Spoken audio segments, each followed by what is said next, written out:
सेहतमंद ज़िंदगी गुजारने, रूहानी और जिस्मानी इमराज से छुटकारा पाने के लिए हकीम हाफिज़ बिलाल अहमद बिलाल साहब के चैनल को सब्सक्राइब करें, लाइक करें, शेयर करें। Thank you. अस्सलाम वालेकुम वरहमतुल्लाहि वबरकातुहू। मैं हूँ हकीम हाफिज़ बिलाल अहमद।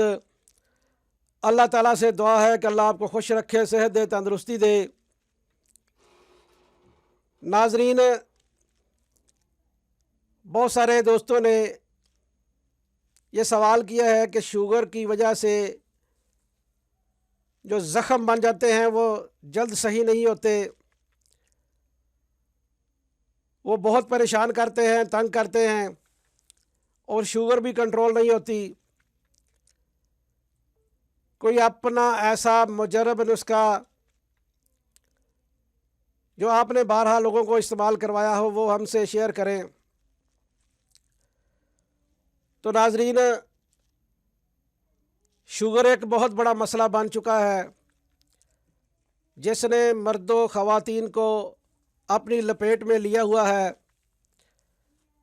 और लोग शुगर की वजह से और बहुत सारी बीमारियों में मुब्तला हो चुके हैं। शुगर भी कंट्रोल नहीं होती और दूसरी बहुत सारी और अमराज पैदा हो रही हैं। और में पट्ठों का खिंचाव है, कमज़ोरी है, मैदे का ख़राब होना है, शदीद तरीन कब्ज़ है, ब्लड प्रेशर का मसला है, नींद का मसला है, जोड़ों के अमराज हैं। बहरहाल कोशिश करें कि अपनी ग़ज़ा को चेंज करें। सुबह की सैर ज़रूर करें और नेचुरल चीज़ें खाते रहें ताकि क़ुव्वत मुदाफ़ियत जिस्म से कम ना हो। शुगर के ज़ख्मों के लिए जो मैंने नुस्खा इस्तेमाल करवाया है वो मैं आज आपसे शेयर करने लगा हूँ। इस नुस्खे को बनाएं, इस्तेमाल करें। इंशाअल्लाह शुगर की वजह से एक ज़ख़म हो या ज़्यादा ज़ख़म हो, नए ज़ख़म हो या पुराने ज़ख़म हो, इंशाअल्लाह इसके इस्तेमाल से मुकम्मल तौर पर ख़त्म हो जाएंगे। आपने इस नुस्खे के साथ जो परहेज़ करना है वो टोटल असाबी चीज़ें मुकम्मल तौर पर बंद कर देनी है, मीठी चीज़ें बंद कर देनी है।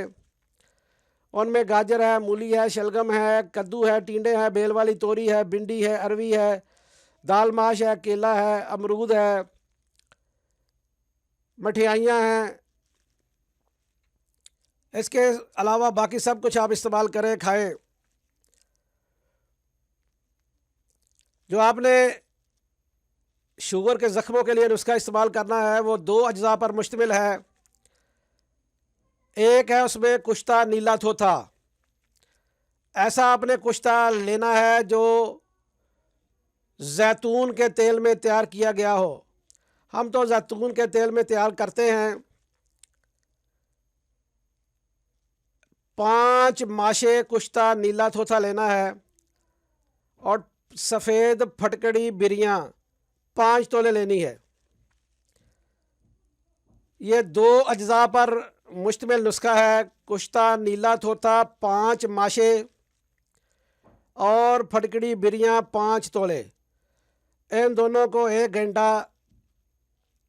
खरल कर लें और फिर 100 मिलीग्राम सुबह और 100 मिलीग्राम शाम खाने के बाद ताज़ा पानी से या चाय से इस्तेमाल कराएं। इंशाअल्लाह चंद ही दिनों में ज़ख़म ठीक होना शुरू हो जाएंगे और जब तक मुकम्मल ज़ख़म ठीक ना हो ये नुस्खा आप जारी रखें। इसके साथ ये नुस्खा भी खिलाएं। ये नुस्खा तुख्मे कलवंजी है, तुख्मे मेथी है, हलीला स्याह बिरियाँ है और मगज़े करंजवा है। ये नुस्खा 4 अज्जा पर मुश्तमिल है। तुख्मे मेथी है, तुख्म कलवंजी है, हलीला स्याह बिरियाँ है और मगज़ करंजवा है। इन चारों अज्जा को बराबर वज़न ले लें, अच्छी तरह कूट चार कर सफ़ू बना लें और 500 मिलीग्राम का कैप्सूल भर लें। यह कैप्सूल आप सुबह दोपहर शाम इस्तेमाल करवाएं। जो ज़ख्मों वाला कैप्सूल है वो सुबह शाम आपने इस्तेमाल कराना है। यह जो शुगर को कंट्रोल करने वाला नुस्खा है ये आपने सुबह दोपहर शाम इस्तेमाल करवाना है। इसके साथ वो रोज़ाना ज़ख़म को पहले नीम के पत्तों के पानी से अच्छी तरह साफ़ करें, फिर पायोडीन से साफ़ करें और फिर शहद की पट्टी कर दें। पहले नीम के पत्तों को पानी में उबाल कर उससे ज़ख़म को साफ़ करें, फिर पायोडीन से साफ़ करें और फिर शहद की पट्टी कर दें। रोज़ाना पट्टी करें और रोज़ाना ये नुस्खा इस्तेमाल कराएं, साथ परहेज़ कराएं। इंशाअल्लाह चंद ही दिनों में मुकम्मल तौर पर फ़ायदा होना शुरू हो जाएगा।